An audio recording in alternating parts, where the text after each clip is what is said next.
Et on est parti. Donc, bonjour à tous et bienvenue pour cette deuxième interview donc, pour le TDAH. Donc, on est vraiment interview. Vous avez vu la dernière fois une intervention de Hélène Jacques, donc, qui était neuropsychologue et qui a eu le grand plaisir et qui m'a fait grand plaisir de venir intervenir sur les questions que j'ai préparées. Et donc, cette fois-ci, on retrouve Ruti Simon qui va venir justement présenter son expérience sur cette même interview. Et donc, je vais la laisser tout de suite se présenter. Bonjour Sébastien. Bonjour. Donc voilà, je m'appelle Ruti Simon. Je suis la cofondatrice de Pédagogie, qui est une plateforme de formation sur les pédagogies innovantes et les apprentissages, les troubles d'apprentissage. J'ai été amenée à travailler sur le sujet parce que j'ai 4 enfants et j'ai un aîné qui, très vite en rentrant à l'école dès la maternelle, a eu des problèmes d'apprentissage et on a beaucoup galéré, on s'est baladé d'un professionnel à un autre pour avoir finalement un diagnostic de TDAH simplement en sixième. Avec beaucoup donc du coup beaucoup de galères, beaucoup d'informations à aller chercher.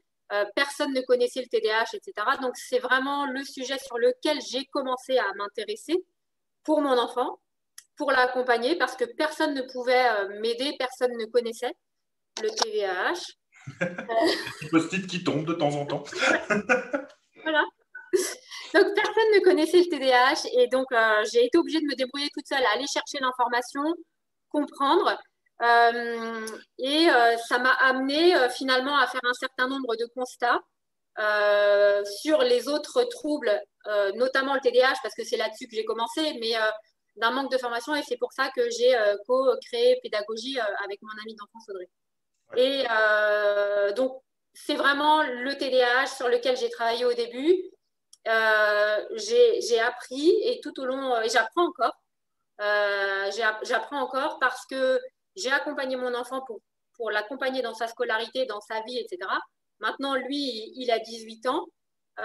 Et puis, au fur et à mesure de son parcours, j'ai été amenée à me rendre compte qu'en fait, son TDAH, il venait pas de nulle part et qu'il y avait peut-être un de ses deux parents, voire les deux, qui était aussi, avait aussi un TDAH. Donc voilà pourquoi je me suis intéressée à ce sujet. Ok, donc cofondatrice d'une plateforme vraiment d'apprentissage autour justement troubles neurodéveloppementaux.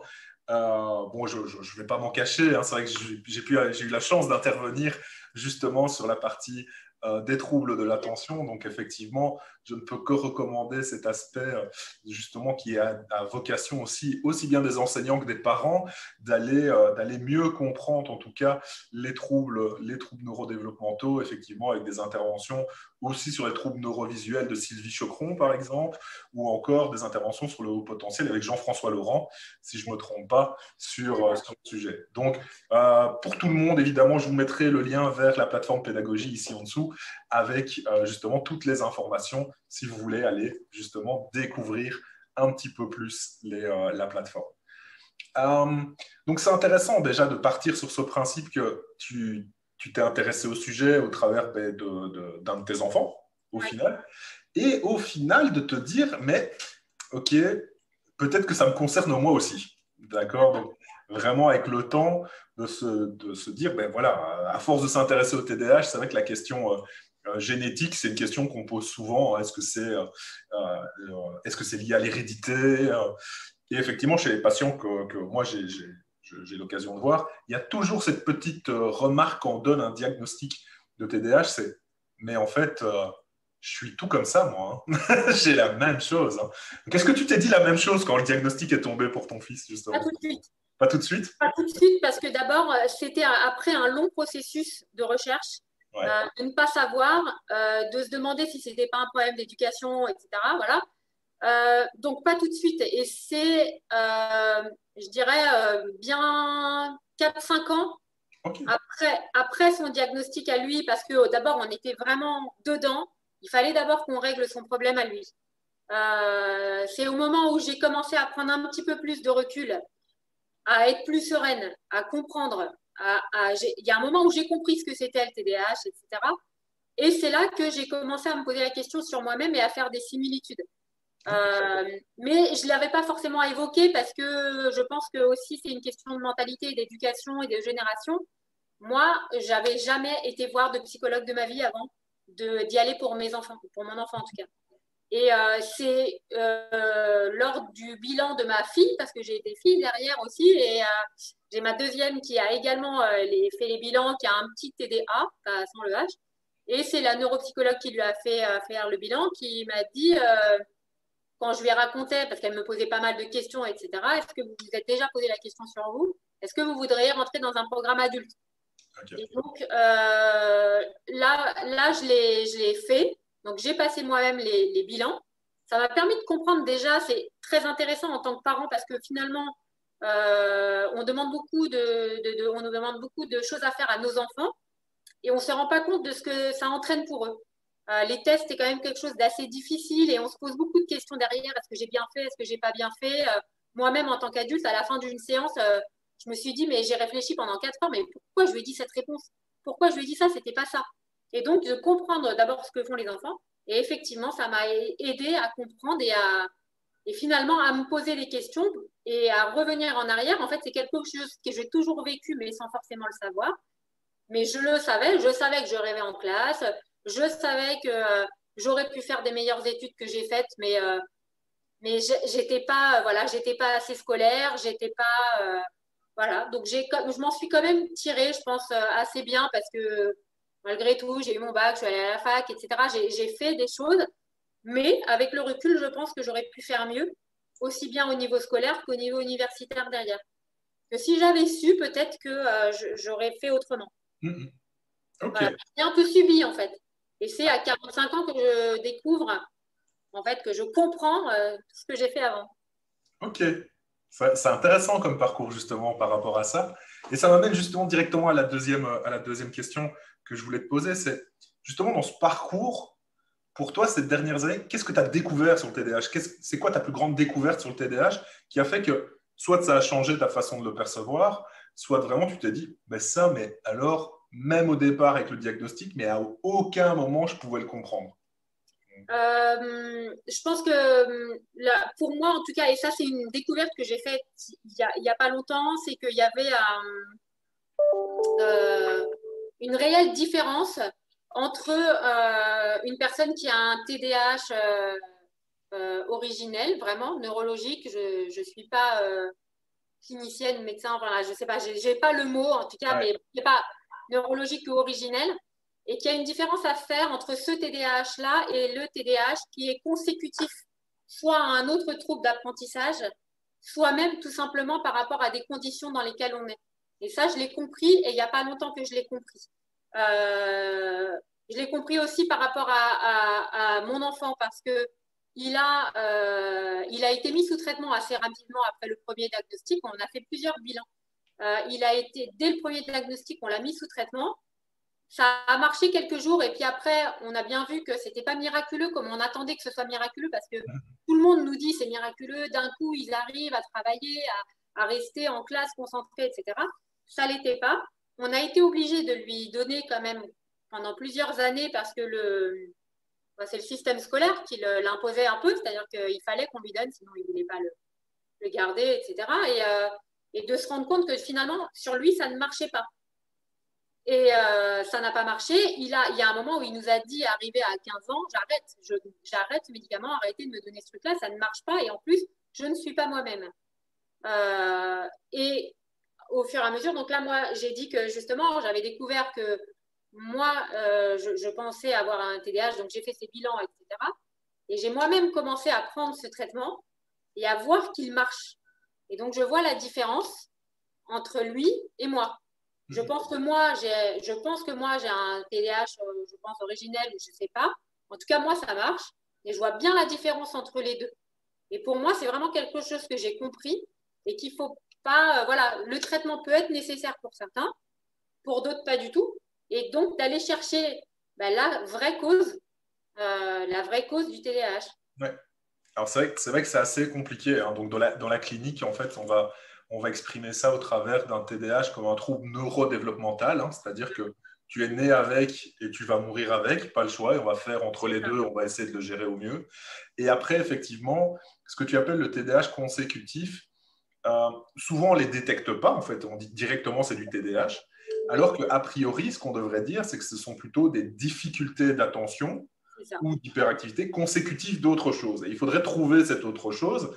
Et aujourd'hui, ça, c'est assez difficile. C'est-à-dire que ça nécessite des diagnostics différentiels. Et en même temps, on sait à quel point la symptomatologie, donc les problématiques, hein, ce qui est observé dans le TDAH, ben, en fait, c'est présent dans beaucoup d'autres troubles différents et d'autres choses qui peuvent entraîner exactement les mêmes symptômes. Donc, effectivement, tu soulignes bien cet aspect-là parce que c'est très important pour que la prise en charge derrière soit la plus adaptée, la plus spécifique au fonctionnement de ces patients. Ouais. Et en termes de médication, c'est vrai qu'il y a cette question aussi autour du fait que même certains patients avec un TDAH où on est sûr, voilà, ils ne réagissent pas à la médication. Il y a des gens qui n'ont pas de TDAH et qui répondent quand même à la médication. Donc, en fait, c'est vrai que c'est assez particulier. Et donc, en plus, ça amplifie tout le débat autour de la médication et des problématiques et ainsi de suite. Et donc, c'est vrai que ça, voilà, c'est un petit peu l'aspect compliqué.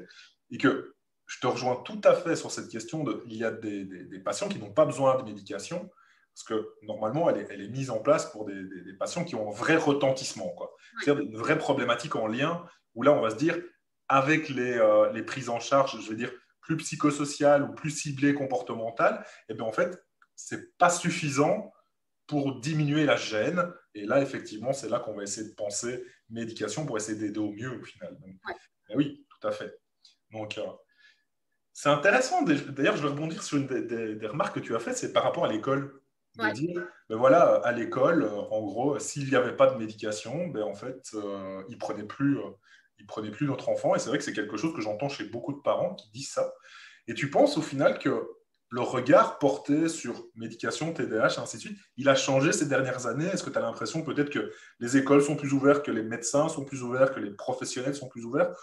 Ou peut-être pas, ou ça a changé du mauvais côté, je ne sais pas. Alors, ouais, je pense que exactement, il y a du bon et du mauvais. On en entend beaucoup plus parler qu'avant. C'est-à-dire que moi, par exemple, donc mon fils a 18 ans, il a passé ce bilan avec un diagnostic en sixième, donc il avait 11 ans. Il y a 7 ans, quand j'ai commencé à parler de TDAH au directeur d'établissement ou autour de moi, les gens me disaient, mais c'est quoi TD, quoi Les gens ne connaissaient pas du tout ce terme. Okay. On connaît hyperactif, voilà, sauf qu'on met tout dedans, on met tout dans le terme hyperactif. Les gens, et encore, alors il y a encore beaucoup de gens maintenant qui n'arrivent pas simplement à prononcer ce terme TDAH. Donc ça prouve un peu quand même la méconnaissance de ce trouble. Et à l'école, j'ai été vraiment confrontée à une méconnaissance. Alors par contre, au fur et à mesure, donc moi j'ai fait quand même un travail d'information auprès des enseignants, etc. Alors après, il y a le regard. Il y a le regard, effectivement. Soit je suis une maman qui est trop près de son enfant, qui essaye de le couver, etc., et qui cherche des excuses à son comportement. C'est juste un problème. Moi, on m'a dit plusieurs fois, arrêtez de chercher, c'est juste un problème de comportement. Il est mal élevé. Il est, voilà, et d'expliquer. Alors, c'est le regard donc sur l'enfant, le regard sur les parents est très violent. Et ça a évolué, oui, mais parfois pas dans de bonnes conditions parce que finalement, pareil, cet enfant est un peu agité, bah forcément, il va avoir un TDAH. Donc, ça a évolué, on en parle beaucoup et de plus en plus, mais peut-être pas de la meilleure façon parce que c'est justement devenu... c'est pas, les gens ne connaissent pas la réalité du TDAH. Voilà. Donc, il y a du bon dans le fait qu'on en parle plus et mieux, etc. Mais on n'en parle pas forcément toujours mieux. Ouais. C'est vrai qu'il y a cet aspect, je te rejoins effectivement sur cet aspect-là je pense qu'on en parle plus, ça c'est sûr. Malheureusement, plus ne veut pas dire mieux tout le temps, parce que c'est vrai qu'il y a des gens qui ont agrippé ça un peu comme un phénomène de mode et qui ont mis en place toute une série de choses on ne sait pas de quoi on parle. On lit aussi des choses qui sont absolument folles sur le TDAH, hein, effectivement. On parlait de la médication. Déjà, il y a des trucs sur Internet, il ne faut jamais regarder ça. Ouais. Parce que sinon, clairement, on ne donnerait pas ça même à un animal, clairement. Ouais. Alors qu'on est loin de ce qui est véhiculé sur Internet et ainsi de suite. Donc, Bien sûr. si vous avez ces questions de médication, parlez-en à un médecin, hein, c'est tout. Hein. C'est pas à quelqu'un d'autre qu'il va falloir aller parler de ça. Et effectivement, l'école, en fait, elle est un petit peu dans une position, j'ai l'impression, en Belgique, on dit le cul entre deux chaises, tu vois.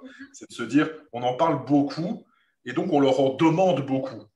Et donc, c'est pas qu'ils veulent pas forcément toujours pas mettre des choses en place, mais ils ont peur aussi de l'effet négatif, c'est-à-dire la surdemande qui va être établie derrière. Donc, effectivement, dans ce cadre-là, ça peut être difficile pour eux aussi de pouvoir gérer ça. Et qu'on a tous vu sur Internet, par exemple, des affiches non, ton enfant, il n'est pas hyperactif, il est chiant et mal élevé. Très bon pour la communication. Moi, je vois ça, je vois régulièrement sur les réseaux sociaux en début d'année. Ouais, c'est ça. Des enseignants, ouais, non, ton enfant, il n'est pas hyperactif, il est juste chiant. Ton enfant, il est pas autopotentiel, il est juste mal élevé. Ouais. Donc, et ça, c'est vrai que c'est dommage parce que ça continue à véhiculer des mauvais messages. Voilà. Et notamment, notamment justement pour ces enfants qui ont vraiment ces troubles et qui vont en pâtir de cette. C'est ça, et il y a un vrai souci, c'est-à-dire que comme tu dis, il y a des enfants et des gens, des adultes, etc., des ados, qui pâtissent de cette mauvaise connaissance, qui ont vraiment besoin d'une prise en charge et d'une compréhension de ce qu'ils vivent. À côté de cette vulgarisation, en fait, il y a eu une vulgarisation, une mode, donc du coup, on met tout dedans, et ceux qui en ont vraiment besoin ne sont pas compris. Ils ne sont pas compris. Et donc, du coup, il n'y a pas de. Alors après, c'est au petit bonheur la chance, quoi. C'est en fonction de qui on est en tant que parent. Si on a la possibilité d'aller chercher l'information, etc., là où elle est, où est la vraie et la bonne information. Mais si on n'a pas les moyens de faire ça, aussi bien financiers que les moyens simplement de recherche d'informations, d'éducation suffisante, etc., si on n'a pas les moyens de faire ça, on suit ce qu'on nous dit de faire, et bien ça dépendra de la personne sur qui on va tomber. Et on aura peut-être de la chance d'avoir été bien orienté, et peut-être pas. Donc, et ça fait que du coup, ceux qui ont un vrai TDAH sont mêlés dans un bain avec les autres et pâtissent de ça aussi. De cette mauvaise connaissance dont on a réellement besoin. Ouais, c'est clair. Et donc, par rapport à ça, à ton avis, justement, sur cette mauvaise connaissance, à ton avis, quel est le mythe autour du TDAH qui aujourd'hui est encore le plus présent et surtout qui est le plus préjudiciable au final pour aussi bien les enfants, les adolescents et les adultes qui ont un TDAH? Je dirais, voilà, c'est ce qu'on disait tout à l'heure, c'est vraiment, c'est de la faute. Enfin, vous élevez mal votre enfant, c'est un problème d'éducation, c'est un problème de comportement. Moi, j'ai entendu quand même en CM2, avant d'avoir le diagnostic, j'ai entendu une enseignante qui m'a dit, mon enfant, il avait 10 ans, 9-10 ans, votre enfant sera dealer, madame. Donc, c'est très violent et on comprend pas, en fait. On comprend pas, d'autant plus que là, pour le coup, je ne savais même pas qu'il avait un TDAH. Il y a un mythe, c'est voilà, c'est des mauvais garçons, c'est des mauvais enfants, ils sont mal élevés. Bon, alors après, il y a des petits trucs gentils, ils devraient faire un petit peu plus de sport, etc. Mais cette culpabilisation des parents sur l'éducation, sur le mauvais comportement, et ça culpabilise l'enfant aussi parce que mais il ne fait pas exprès, en fait. Il ne fait pas exprès et il ne comprend pas pourquoi on lui dit que c'est un mauvais enfant. Ouais. Et voilà, je pense que c'est un vrai mythe de problème de comportement, problème d'éducation, mal élevé, etc. Ouais. Je pense que ça Alors moi, je dis toujours qu'ils ne font pas toujours exprès. Parce qu'en fait, ça reste quand même des enfants. Tu vois. Donc, exactement. Voilà. Ça reste des enfants et surtout qu'une fois qu'ils ont compris qu'ils ont un TDAH, ils en jouent aussi des fois. Donc, voilà. Donc c'est vrai que ça, c'est des questions qui reviennent souvent, cet aspect d'aspect de comportement, de mauvaise éducation. Et effectivement, on peut se dire aussi que même même dans les classifications de diagnostic, par exemple, mais avant 2013, le TDAH, ce n'était pas un trouble neurodéveloppemental. C'était lié au trouble du comportement. Tu vois, donc, cette question autour du comportement qui est effectivement assez présente. Et par contre, c'est vrai que la mauvaise éducation, moi, je pars toujours d'un principe. Hein. Donc, je travaille beaucoup avec les parents, c'est vrai, et je me dis toujours, euh, comment voulez-vous élever de manière adaptée un enfant que vous ne comprenez pas?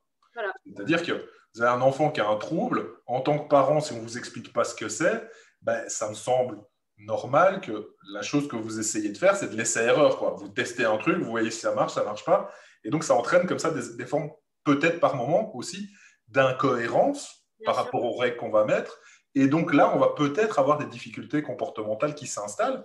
Mais ce n'est pas dû au fait que les parents ne veulent pas faire convenablement. C'est juste que quand on n'a pas compris quelque chose, c'est dur de faire bien derrière.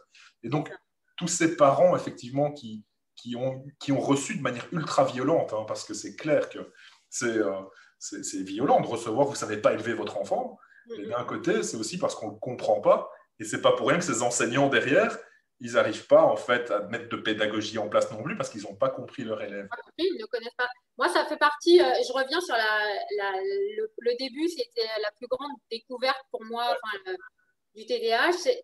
Moi, c'est la première chose que j'ai compris et qu'on m'a fait comprendre, et ça me reste encore. C'est deux phrases que je dis toujours, c'est il ne fait pas exprès, il ne fait pas ça pour vous embêter. Et la deuxième chose, c'est vous qui devez comprendre et apprendre comment il fonctionne pour pouvoir l'aider. Lui, il ne changera pas. Il Ouais. changera en fonction de ce que vous allez mettre en place, en fonction de ce que vous allez comprendre, vous. Voilà. Et ça, je l'ai compris. Pour moi, c'était vraiment aussi une découverte. Ouais. Et c'est vraiment ce que j'essaye aussi de véhiculer, c'est de faire comprendre aussi bien aux parents qu'aux enseignants, que de tout le monde, tous les acteurs qui sont autour de ces enfants, on doit comprendre et apprendre. Et de... Ouais. Et c'est assez intéressant de rebondir là-dessus parce qu'au final, les prises en charge comme on les voit aujourd'hui dans le TDAH, alors pas forcément dans les pays francophones, mais dans les pays anglo-saxons, ils ont compris ce principe-là. C'est-à-dire que première intervention, c'est ce qu'on appelle les interventions psychosociales, c'est-à-dire on travaille avec les parents et les enseignants. On ne travaille pas avec les enfants au début. On n'essaie pas de modifier leur comportement. Si on doit le faire, c'est parce qu'ils ont des problématiques très spécifiques. Par exemple, le lien social avec les autres enfants. Là, ça vaut la peine de travailler avec eux. Ou avoir vraiment des crises de comportement un peu difficiles, et ainsi de suite. Mais au départ, effectivement, c'est ce qu'on appelle la psychoéducation ou l'éducation thérapeutique. On va vraiment travailler avec les parents, leur expliquer ce que c'est, avec les enseignants, leur expliquer ce que c'est pour avancer comme ça. Et aujourd'hui, ça, force est de constater qu'on n'est pas encore au top hein, là-dessus. C'est parce qu'on a fort décentré sur l'enfant, pour le coup. Mais c'est vrai que et ça, tout ça n'est pas aidé, voilà, avec tout ce qu'on a dit avant sur la mauvaise connaissance, les fausses croyances, les mythes, etc. Qui font qu'on est freiné parfois dans cet élan. Voilà, il y a des gens qui comprennent et qui font vraiment en sorte de comprendre et d'apprendre le fonctionnement, etc. Après, et voilà, on n'est pas tous armés de la même manière. C'est vrai que les parents ne comprennent pas forcément que c'est pas que aux enseignants de mettre des choses en place. Les enseignants, pareil, pour les parents, il n'y a pas que aux parents de mettre des choses en place. Et que c'est vraiment un travail d'équipe, même avec les professionnels de santé qui entourent et qui sont là pour les rééducations diverses, etc. C'est-à-dire que c'est tout le monde en équipe autour de l'enfant et que effectivement l'enfant il se développera en fonction de ce qu'on mettra en place et les conditions qu'on mettra autour de lui. Et si les conditions sont mauvaises, il se développera mal, et si les conditions sont bonnes, il se développera bien. Ouais, voilà. Exactement. Et justement, par rapport à ce manque de connaissances, tu vois, tu aurais des étudiants, des chercheurs en face de toi, et tu te dis, bon, ben là, je suis d'accord, moi, je suis parent, j'essaye d'aider aussi les enseignants, j'essaye de voir aussi avec les adultes autour de moi, d'essayer de voir les choses par rapport à ça. Mais au final, tu aimerais qu'ils investissent plus quel domaine? Parce que c'est vrai que au niveau des connaissances qu'on a, ben, effectivement, ça part un peu dans tous les sens. Hein. Et il y a des fois, on se dit, mais pourquoi on n'a pas assez d'informations sur telle ou telle problématique en lien avec le TDAH? Si tu avais ces chercheurs ou ces étudiants aujourd'hui qui auraient un projet là-dedans, tu les aiguillerais vers quoi? Alors, moi, pour l'avoir vécu et pour le vivre encore, et c'est quelque chose dont on ne nous a pas parlé, mais que je vis, c'est les problèmes de sommeil. Les problèmes de sommeil qui, pour moi, sont vraiment liés. C'est vraiment une problématique liée au TDAH. Et quand on a fait les différents bilans, etc., on nous demandait, par exemple, est-ce que votre enfant, à quelle heure il s'endort, est-ce qu'il a des problèmes pour dormir, etc. Mais il n'y avait pas forcément de lien fait avec de réels problèmes de sommeil. Parce qu'en en fait, on est focalisé sur d'autres problèmes, sur les problèmes de concentration, sur les problèmes d'agitation, de travail, d'école, etc. Et du coup, on passe un petit peu à côté de cette notion. Et c'est moi, là, récemment, en tant qu'adulte, encore une fois, qui me dit, moi, j'ai toujours eu des problèmes de sommeil. C'est maintenant que je me rends compte, et finalement, je me rends compte aussi que mon enfant et mes autres enfants aussi ont des problèmes de sommeil. Et je pense qu'il y a un vrai lien de cause à effet avec vraiment des notions à chercher là-dedans, à étudier et à travailler parce que je pense que c'est pas assez pris en compte. Je l'ai découvert un petit peu par moi-même et en creusant. Mais j'ai toujours eu, je ne me rappelle pas ne pas avoir eu de problème de sommeil. Voilà. Et si je fais un recul sur les premières années de vie, même de mes enfants, etc., bébé, ça allait très bien. Ils ont fait leur nuit très tôt. Donc, quand on me disait, est-ce que vos enfants dormaient quand ils étaient petits, on nous pose beaucoup de questions sur leur développement, sur les premières années, les premiers mois, etc. Sauf que moi, par exemple, vraiment, sur le cas précis de mon fils, jusqu'à 3 ans, il n'y avait aucun élément, il n'y avait aucun élément d'alerte. Aucun. Les éléments d'alerte ont commencé quand il est rentré à l'école. Donc, et c'est donc après que finalement je me suis posé la question et que c'est vrai que à partir de 3, 4 ans, etc., où là on a commencé vraiment à en voir les signes. Et quand je fais un recul sur toutes ces années, oui, il avait des problèmes de sommeil, mais pas petit. C'est ça. Et peut-être aussi un axe de recherche de se dire, mais en fait, quand ils sont petits, est-ce qu'on le voit tout de suite? Donc, du coup, est-ce il vaut mieux pas attendre plutôt que de se dire tout de suite, ouais, ils ont un TDAH, ils ont un problème, ils ont un haut potentiel, etc. Jusqu'à un certain âge, je pense que c'est aussi les conditions dans lesquelles ils vivent qui font que ça se révèle ou pas, ça se développe ou pas. Et là, pour le coup, l'école, telle qu'elle est faite, n'est pas du tout adaptée. Donc là, finalement, hop, il était très heureux quand il était petit, il était en crèche, il pouvait jouer, il pouvait courir. Donc, il n'y avait pas de problème. Il était tout le temps au parc, il n'y avait pas de problème. Mais dès lors qu'on s'assoit dans une classe et qu'on doit rester assis, là commencent les problèmes. Voilà. Ouais. C'est pareil, vraiment, pour le sommeil, je pense que c'est une notion, en tout cas, moi, je l'ai vécu comme ça, parce que je le découvre à 45 ans, que finalement, je suis peut-être en train de régler mon problème de sommeil en réglant ce problème de TDAH. Oui, et c'est vrai que c'est une question qui revient souvent, hein, les aspects de sommeil. Enfin, cliniquement, hein, quand on a ses parents en nous, ils nous disent le sommeil, ouais, c'est compliqué, quoi. Il y a soit de l'agitation même pendant la nuit, il y a vraiment cette question de troubles du sommeil, et effectivement de causes-conséquences. Hein. Effectivement, voilà. Cet aspect de si tu as des troubles du sommeil, ben, tu auras des problèmes potentiellement d'attention et donc d'agitation potentielle, et inversement, de se dire que quand on a un TDAH, effectivement, de se dire ben oui, je suis peut-être plus agité, donc j'ai plus de mal à m'endormir. Et donc, effectivement, c'est l'œuf ou la poule à chaque fois, quoi. C'est ça, et voilà, typiquement, moi, là, ces derniers mois, j'étais peut-être au bord de l'implosion, c'est-à-dire que j'avais tellement une carence de sommeil, ça a entraîné vraiment des manques de concentration, d'attention, je n'arrivais plus à rien faire, vraiment.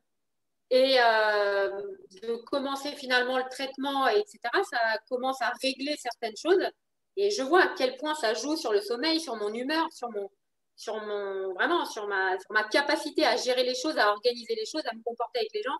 Je suis pas, je vais pas hurler. Ben là, j'étais capable de hurler sur n'importe qui pour n'importe quoi.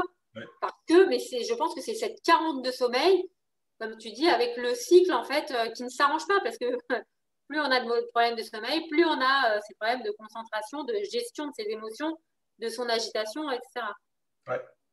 Donc, Pour ceux qui nous regarderont, le 20 janvier, il y a un webinaire en ligne de Sandra Coy, qui est une experte mondiale sur justement TDAH et sommeil. Donc, un webinaire entièrement gratuit, justement sur ce lien TDAH et sommeil. Je vous mettrai le lien ici en dessous, encore une fois.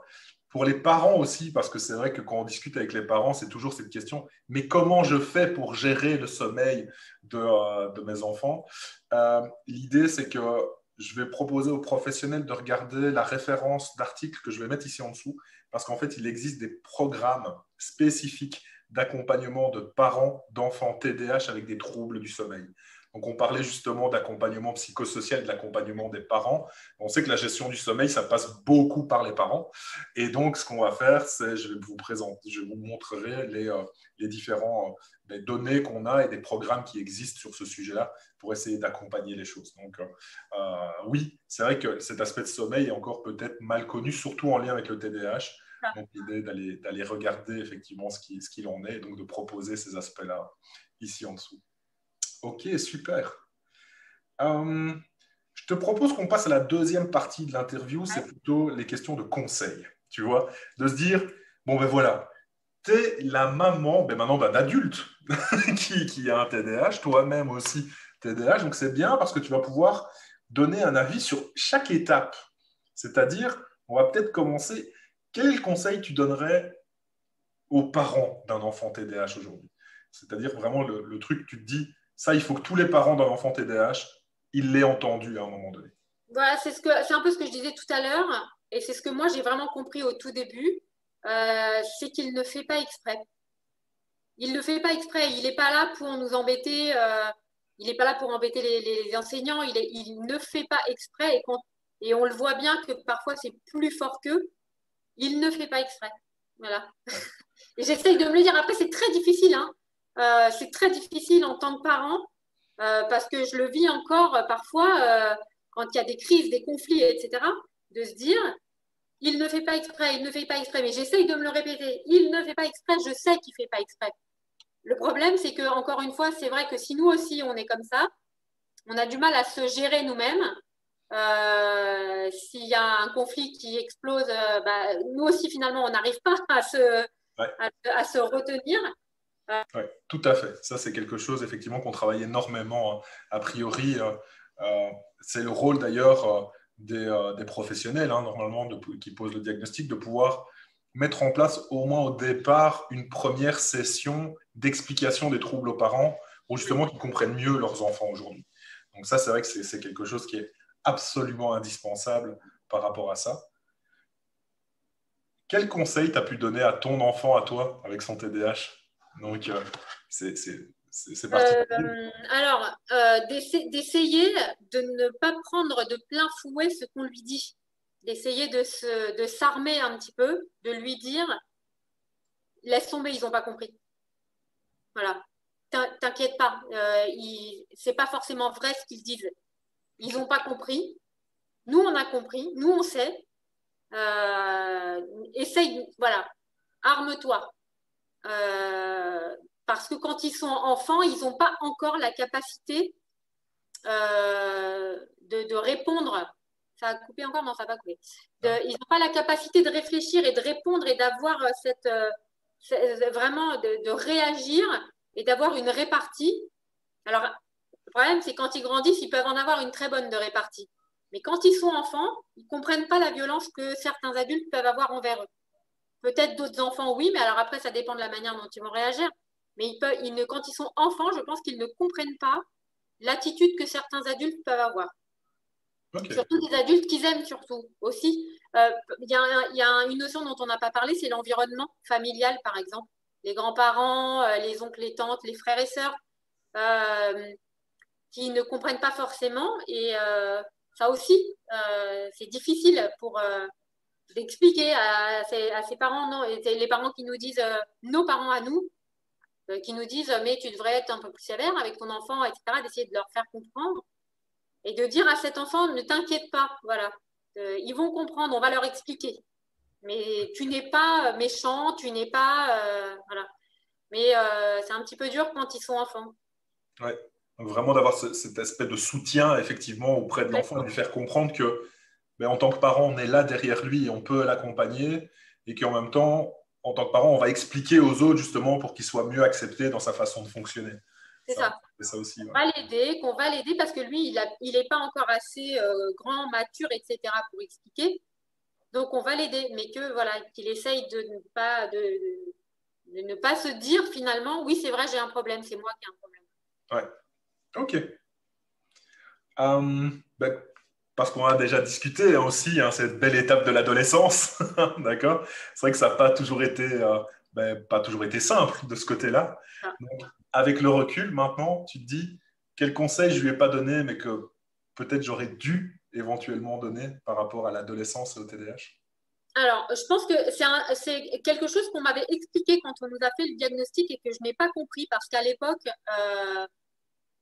il avait 10 ans et on nous a fait donc le bilan le retour du bilan qu'il avait fait et on nous a expliqué ce que c'était le TDAH et on nous a dit, je vous préviens, donc on était les deux parents là dans le bureau, je vous préviens, vous allez vivre des moments difficiles, ça va être dur, vous devez tenir bon, il va faire des bêtises. Et nous, on ne comprenait pas parce que il avait 10 ans, il était mignon, petites lunettes, marrant, quoi, il n'y avait pas de problème. Et donc à ce moment-là, on s'est dit, mais il raconte n'importe quoi. De quoi il nous parle? Il va fumer, il va boire, il va se mettre en danger, il va aimer le risque, etc. Mais à l'époque, je ne comprenais pas de quoi il me parlait. Par contre, j'ai compris après. J'ai compris après, à partir de 14 ans, 14-15 ans. Là, oui, ça devient un gros problème. Et là, j'ai compris. Et le conseil, c'est d'essayer de se mesurer. En tant qu'ado, je pense, ils ont 15 ans, 14, 15. Alors après, on parle de pré-ado, ils sont peut-être un petit peu plus jeunes parfois, mais de ne pas se mettre en danger. De ne pas se mettre en danger. Parce qu'ils n'en sont pas forcément conscients et ils peuvent se mettre en danger. Parce qu'ils n'ont pas la capacité d'attendre, de prendre du recul, de réfléchir sur ce qu'ils vont faire et de se mettre en danger derrière. C'est après qu'ils auront compris. Et il y a toutes sortes de dangers. Voilà. D'essayer de se dire, je ne me mets pas en danger. Je ne prends pas de risque sur ma vie, pour ma vie, tout simplement. Hein. Pour ma vie et la vie des autres. Ça peut être grave, ça peut être des choses graves. Donc, de se dire, je ne me mets pas en danger. J'essaye de prendre un petit peu de distance et de recul et de réfléchir à ce que je fais et aux conséquences qu'elles vont avoir. Ok. Voilà.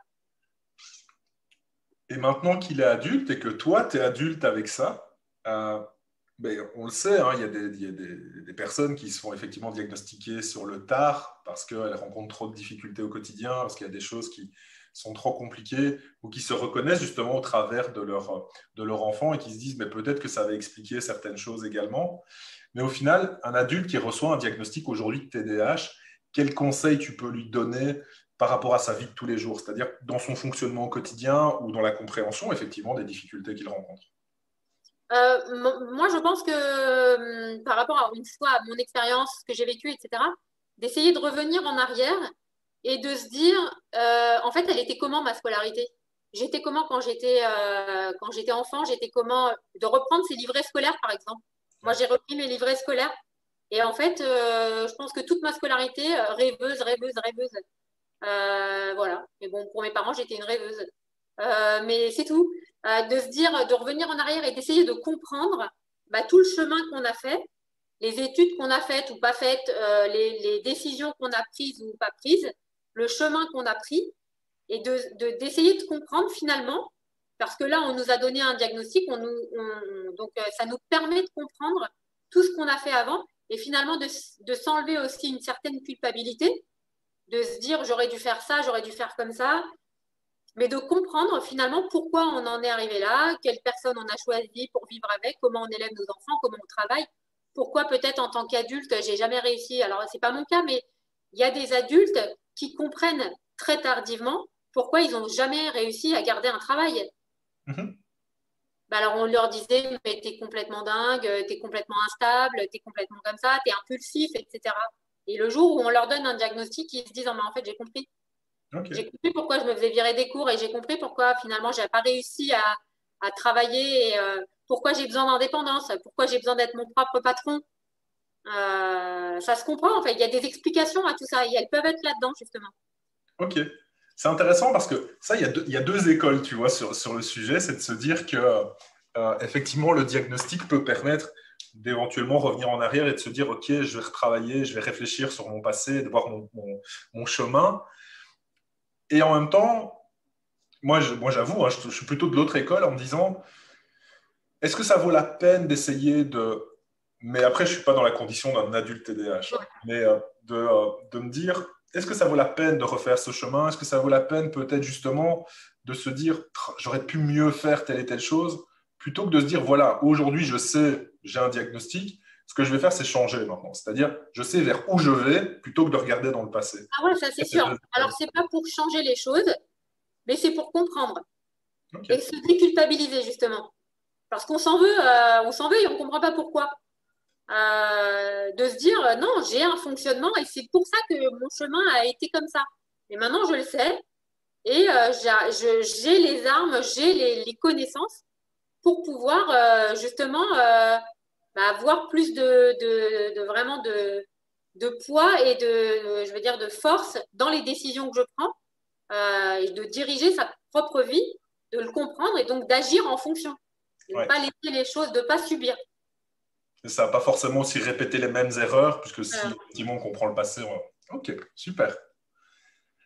Euh, mais effectivement, il y a la dernière catégorie, et c'est la catégorie qui, moi, me semble le plus laissée pour compte souvent, parce qu'on leur reproche tellement de choses, c'est les enseignants. Ouais. Aujourd'hui, si tu as des enseignants devant toi, ben voilà, pédagogie a été aussi fondée en partie pour ça, hein, pour aider ces enseignants à mieux comprendre ces enfants. Donc aujourd'hui, quel est le conseil qu'on peut donner à des enseignants quand ils ont des élèves TDAH dans leur classe? Parce que c'est clair qu'ils y sont exposés et que ben, fondamentalement, ils vont devoir essayer de travailler pour que eux se sentent mieux aussi en tant qu'enseignants par rapport à ça. Donc quel conseil on peut leur donner vraiment pour que ça aille mieux dans ce cadre-là? Moi, ce que je dis aux enseignants, c'est que d'abord, il y a une part, c'est la formation qu'ils ont eue, et c'est pas de leur faute, justement. Ils n'ont pas, on leur a pas appris et on leur a pas dit que quand ils allaient se retrouver enseignants, ils allaient se retrouver avec des enfants, 30, 35 enfants, et que parfois, parmi ces enfants, ben, il y allait en avoir des différents et des enfants qui pouvaient leur retourner une classe. On leur a pas dit comment il fallait gérer. On leur a tout simplement pas parlé de ces différents troubles et encore moins du TDAH. De se dire déjà donc que c'est pas de leur faute, mais que comme nous parents, comme les professionnels de santé, etc., c'est des notions qu'ils doivent apprendre pour pouvoir eux déjà être enseigner et exercer leur métier de manière la plus sereine possible, parce que c'est dur de gérer une classe d'abord, tout simplement une classe, et de gérer en plus des enfants qui peuvent voilà, avoir des problèmes d'agitation, d'impulsivité, etc., de non-concentration et tout. Donc, d'apprendre, et même, comme pour les parents, de se dire, en fait, il a un fonctionnement, je vais essayer de creuser, je vais essayer de comprendre, de ne pas se dire, c'est de sa faute, il a un problème de comportement, et puis je laisse les parents gérer. De toute façon, c'est de la faute des parents et c'est eux qui doivent gérer. Non, voilà, c'est d'avoir un petit peu de compassion pour les parents aussi, de ne pas être trop violent. Mais, et voilà, et pareil pour les parents envers les enseignants, hein, c'est ce que je disais tout à l'heure. C'est-à-dire qu'on a chacun notre rôle. Et on ne peut pas, nous, en tant que parents, dire aux enseignants, je vous repasse le bébé et c'est vous qui vous en occupez parce que c'est vous le prof et c'est vous en classe qui devez le gérer. Moi, je m'occupe de la maison. Non, c'est ensemble. Et ce qui se passe à la maison se retentit en classe et ce qui se passe en classe se retentit à la maison. Ouais. D'essayer de comprendre et de se dire que vraiment l'exercice du métier en sera plus facile, plus sereine et les relations avec l'enfant, pareil. De se dire que alors on va pas, il y a toute une polémique autour de aimer l'enfant qu'on a, aimer les élèves. On leur demande pas d'aimer les élèves, mais d'avoir une certaine relation, il faut qu'il y ait un côté pas complètement affectif, mais qui soit pas complètement détaché, surtout avec ces enfants justement TDAH qui ont quand même une sensibilité à ça et qui sont réfractaires encore plus aux enseignants ou aux adultes, aux personnes en face d'eux qui vont les prendre de fond. Et ben, eux, ils vont les prendre encore plus de fond. Donc, d'essayer voilà, de comprendre et de mettre en place, d'apprendre comme on fait, comme font les parents, comme font les professionnels de santé. Voilà, on doit tous, tout le monde, on doit tous apprendre comment ils fonctionnent et comment mettre en place les meilleurs outils, surtout que les outils, et je sais que c'est difficile parce que les outils, les méthodes, elles ne sont pas bonnes pour toutes. Donc, toute la complexité, en plus du TDAH, c'est-à-dire qu'on va se dire, j'ai trouvé une super méthode, c'est génial, ça marche vachement bien, et de ne pas comprendre pourquoi elle marche sur certains enfants et pas sur d'autres. Voilà, de comprendre qu'il y a des choses qui marchent, des choses qui ne marchent pas, et qu'il faut voilà, essayer de chercher et en amont et essayer de poser les meilleures conditions et il y aura moins de conflits et donc moins de violence et quand c'est plus apaisé, on y arrive mieux. Et c'est vrai qu'il y a toute cette question effectivement de la communication entre les parents, les enseignants, mais aussi, enfin, je prends le rôle que j'ai, c'est avec les professionnels, c'est pas toujours très simple non plus de communiquer. Et comme tu le disais au tout départ, c'est un travail d'équipe. C'est-à-dire que c'est en travaillant ensemble qu'on va le sentir, qu'on va sentir que ça va aller mieux. Moi, c'est vrai que pour rebondir là-dessus, si j'ai un conseil à donner aux enseignants, c'est demander de l'aide. S'il y a bien un truc où on sait que vous avez vraiment cette difficulté, c'est que la plupart des enseignants ne se sentent pas soutenus dans le temps. C'est-à-dire que souvent, on intervient, on a une équipe éducative, on en fait une, voilà, et on se revoit 6 mois après. Entre-temps, c'est sûr qu'il y a des choses qui vont bouger, il y a des choses qui vont fonctionner, d'autres pas.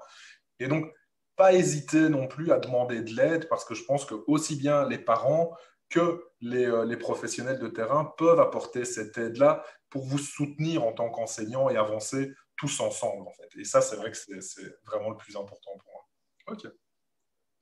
Bien, ben on arrive doucement à la fin, avec une dernière question, enfin, une dernière grosse question. C'est si tu as vraiment une lecture à recommander sur le TDAH pour des parents d'enfants TDAH, est-ce que tu aurais une lecture à recommander pour eux, un truc clair qui va les aider à comprendre?